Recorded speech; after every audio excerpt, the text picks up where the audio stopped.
2021లో పోలవరం ప్రాజెక్టును పూర్తి చేస్తాను అని చెప్పిన జగనన్న గారు ఇప్పుడు 2023 అసలు పోలవరం గురించి ఊసేలే మాటలే. ఏమైంది? ప్రభుత్వం సమాధానం చెప్పాల్సిన అవసరం ఉంది.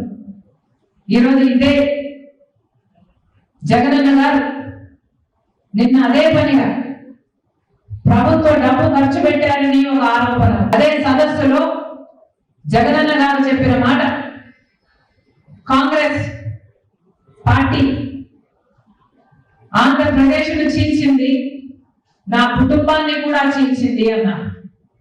వేదిక మీద ముఖ్యమంత్రిగా ఉన్న జగనన్న గారు చేసిన వ్యాఖ్య, కాంగ్రెస్ పార్టీ ఆంధ్రప్రదేశ్ను చీల్చింది, నా కుటుంబాన్ని చీల్చింది, దేవుడే గుణపాఠం చెప్తాడు అని పెద్ద పెద్ద మాటలు మాట్లాడారు.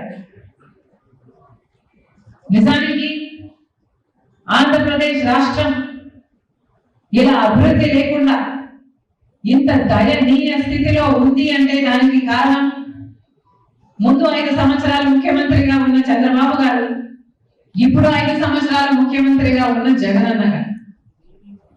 ఈరోజు రాజశేఖర రెడ్డి గారి కుటుంబం చీలింది అంటే అది చేతులారా చేసుకున్నది జగనన్న గారు.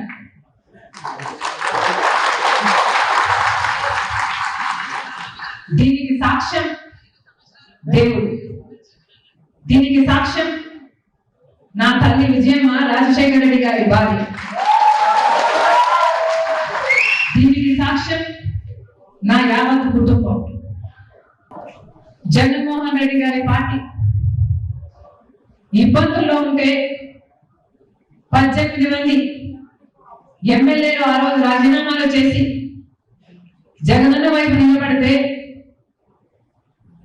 వాళ్ళను మంత్రులను చేస్తానన్నాడు జగనన్న. ఈరోజు వాళ్ళలో ఎంతమంది మంత్రులుగా ఉన్నారు? వాళ్ళు రాజీనామాలు చేస్తే అమ్మా నేను వాళ్ళ కోసం తిరిగాను, వాళ్ళ గెలుపుకు పాటుపడ్డాను, వాళ్ళను గెలిపించాడు. ఆ తర్వాత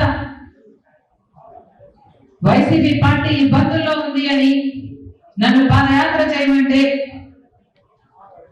నా ఇంటిని వాటిని అన్ని పక్కన పెట్టి నా బిడ్డలు సైతం కాదనుకొని ఎండనగా వాదనగా వేల కిలోమీటర్లు నెలల తరబడి రోడ్ల మీదనే పడుకుని 3200 కిలోమీటర్లు పాదయాత్ర చేసింది రాజశేఖర రెడ్డి.